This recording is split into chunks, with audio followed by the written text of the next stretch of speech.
কুমিল্লায় বর্ণাঢ্য আয়োজনে শেষ হয়েছে জাতীয় কবি কাজী নজরুল ইসলামের ১২৬তম জন্মবার্ষিকীর ৩ দিনের জাতীয় অনুষ্ঠান বুধবার ২৭ মে বিকালে কুমিল্লা জেলা শিল্পকলা একাডেমিতে আয়োজিত সমাপনী অনুষ্ঠানে কুমিল্লা জেলা প্রশাসক মোহাম্মদ আমিরুল কায়সারের সভাপতিত্বে প্রধান আলোচক ছিলেন বাংলা একাডেমির মহাপরিচালক ড মোহাম্মদ আজম।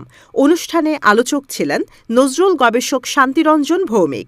এ সময় বিশেষ অতিথির বক্তব্য দেন কুমিল্লার অতিরিক্ত police super Rashedul Haque Chowdhury, civil surgeon Ali নূর, মোহাম্মদ বশির আহমেদ সহ অন্যান্যরা।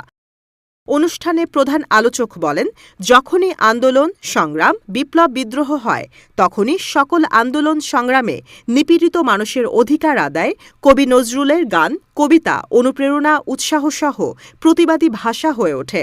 ব্রিটিশ বিরোধী আন্দোলন থেকে জুলাই বিপ্লব সহ সকল আন্দোলনে শাসক ও শোষণের বিরুদ্ধে মানুষের অধিকারের কথা নজরুলের গান কবিতায় খুঁজে পাওয়া যায়।